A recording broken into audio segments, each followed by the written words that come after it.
Serangga yang pertama yaitu belalang. Struktur tubuhnya terbagi atas dua bagian. Yang pertama bagian tubuh belalang dan sistem organ belalang. Di bagian tubuh belalang terdapat kepala, toraks, dan abdomen. Sedangkan di sistem organ belalang terdapat sistem pencernaan belalang, peredaran darah, sistem pernapasan, sistem saraf, sistem reproduksi. Di sini kita bisa melihat dari struktur tubuhnya ya pada gambar berikut ini.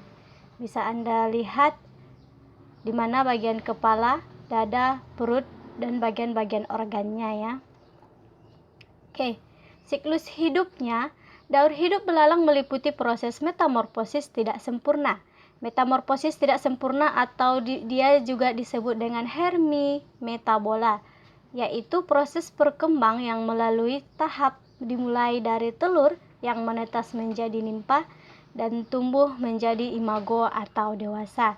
Bisa kita lihat pada gambar berikut ini. Oke, peranannya dalam kehidupan. Di alam, belalang berperan sebagai pemangsa, pemakan bangkai, pengurai, baik dia material organik, nabati, dan hewani, pemakan bagian tumbuhan, hidup dan mati, musuh alami dari berbagai jenis serangga lainnya. Serangga yang kedua yaitu capung.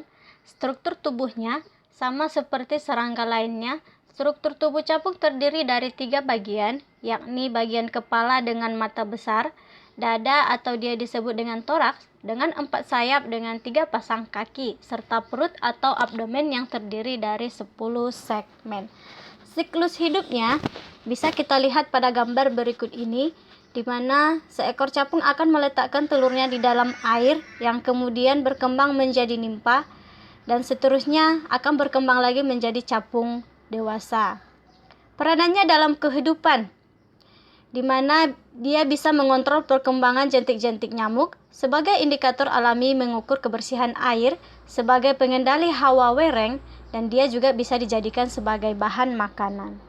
Serangga yang ketiga yaitu kupu-kupu, di mana struktur tubuh kupu-kupu terbagi menjadi 3 bagian, yaitu bagian kepala atau dia disebut dengan caput, bagian dada atau disebut dengan toraks, dan bagian perut atau abdomen dengan 3 pasang kaki dan 2 pasang sayap di bagian toraks. Siklus hidupnya.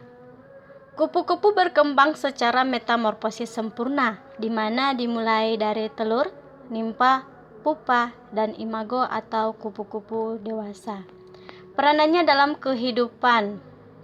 Peran kupu-kupu terhadap lingkungan yaitu sebagai bioindikator lingkungan, polinator, dan inspirasi inovasi teknologi, di mana kupu-kupu dengan warna yang cerah mengindikasi bahwa lingkungan tersebut asri, sedangkan kupu-kupu dengan warna yang kusam atau gelap mengindikasi bahwa lingkungan tersebut tercemar.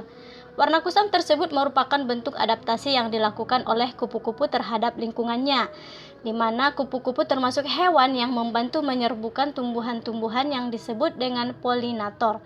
Kupu-kupu menjadi inspirasi inovasi teknologi, yaitu dengan menginspirasi pengusaha tekstil membuat bahan tekstil yang elegan dan susunan scale yang bertumpuk menjadi inspirasi terciptanya alat penyerap energi surya.